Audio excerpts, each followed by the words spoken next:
ช่วงนี้กำลังเขาเจ้าเฮ็ดอยู่แต่งกินเนาะอันนี้จุแม่ครัวก็แม่นคนแท้เฮานี่แหละช่วยกันเฮ็ดช่วยกันไปช่วยกันจับช่วยกันบายอันนี้ผู้จะกินจุก็มีผู้จะกินตายกินซอยจุอันนี้แท้ยอมรับเด้อเอานำบ่ได้ละเด้ออันนี้นะอันนี้กำลังเขาเจ้าหาดัดแปลงผู้ที่ครัวก็มีผู้ที่กินก็มีทั้งเฮ็ดทั้งกินพ่อแม่พี่น้องบ้านเฮาเฮ็ดกันไปกินกันไปเฮ็ดไปนำกินไปนำสมสาผู้ที่ซอยสินมุกหัวผู้ที่เฮ็ดเอาได้ก็เฮ็ดไปผู้ยากเท่าใดแล้วเฮ็ดกินเลยธรรมดาว่าค่ากินลิ้นแท้ๆเนาะอันนี้หัวเขาเจ้ามาสรุปเฮ็ดเรื่องงานซอยอันเจียวนั่น ส่วนในซ่านเขาเจ้าเฮ็ดได้กินได้ทำคักๆซอยจุรวบเข้าไปเนาะโอ้ยอันตรายเฮ็ดอะไรก็มีผู้จะกินอะไรก็มีกินกันไปเลยพี่น้องบ้านเฮาเนาะอันนี้กำลังทำกันบรรยากาศข้าเจ้ากำลังเฮ็ดอยู่เฮ็ดกินอันนี้นะช่วงนี้นะข้าเจ้ากะเกียมอันนี้เฮ็ดกินแล้วก็ห้างหาดาดแตงเนาะห้างพะเขาปะอยู่กลางเฮือนยาวจนสุดกลางเฮือนเลยหลังจากนั้นก็เอาผู้เล็กเด็กน้อยผู้ระยะก็ห้างให้กินนะอันนี้ก็เป็นเอกลักษณ์หนึ่งพาเขาตั้งแต่ทางน้าเป็นหอดทางก้อยสันแล้วก็แค่คนได้มาร่วมแล้วก็เริ่มพากันกินข้าวกินน้ำได้อันนี้โอกาสนี้นะกินข้าวกินน้ำสมกินน้ำสำราญซึ่งกันและกันคอยกินคอยมวนน้ำกันไปอันนี้พระเจ้าก็มีบรรยากาศเป็นฟุตฟูสง่าราศีมีทั้งญาติพี่น้องพ่อแม่อะไรใส่กับมากันคบกันสมัครเคยมีเงินดีเราไปเห็นเงินดีได้จำเป็นและทางมากินเอาไปกินเอามากินคบมากินน้ำกันได้ก็กินขนาดนี้เป็นบรรยากาศ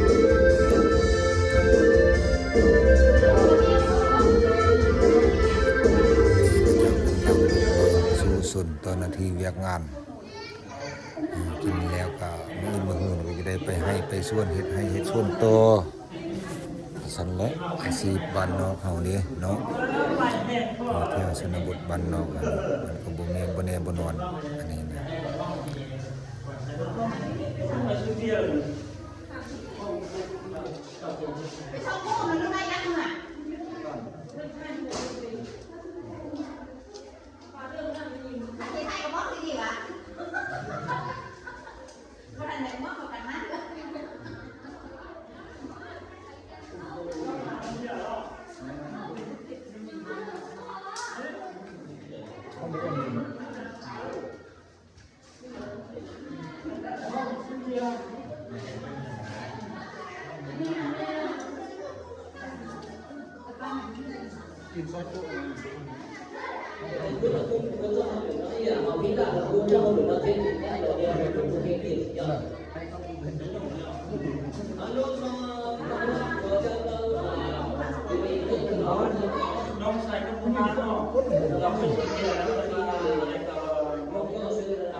อัน เราสิบ่ดีหรือว่าสิบ่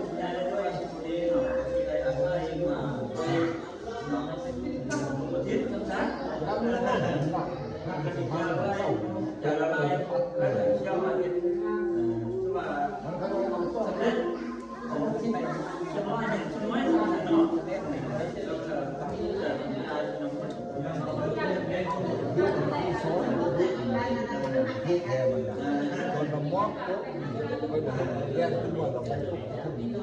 เป็นบ้านเขาคือพระพุทธเจ้าแต่หลวงพ่อว่าในโลกนี้เขาตั้งวิญญาณเขาสิ่งเขาสิ่งนั้นเนาะมันเป็นตาเราก็เหมือนกันเอาจริงก็จริงจริงก็จริง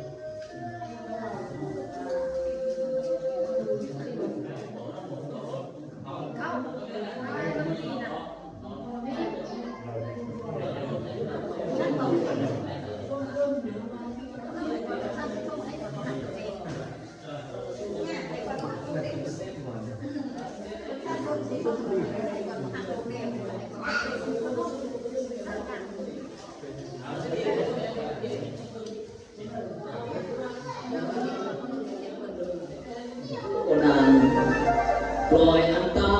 ยมีละมาอารมณ์เมืองที่ท่าน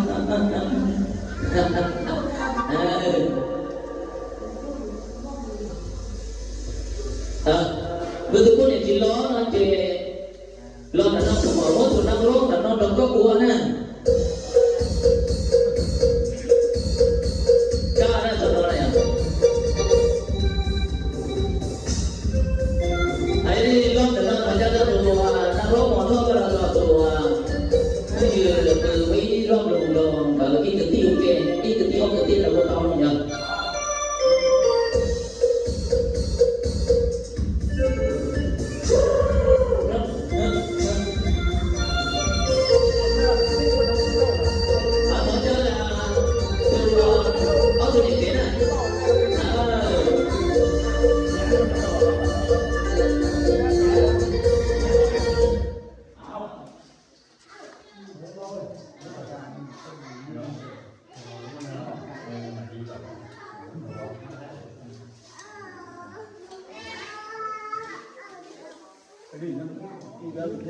เจ้าหันจะแล้วตีเพ่ป้าเลยถ้าบอกแกมันนั่งมันนั่งข้าวมันจะข้าวเริ่มแล้วก็นี่คนที่เขาเนี่ย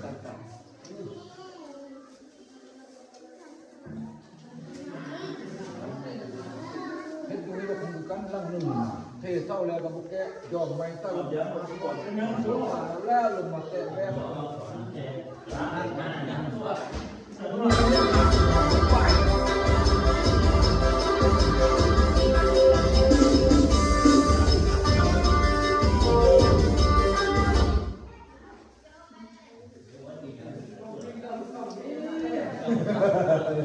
นผ่านมาให้ดูยาวเลยอันนี้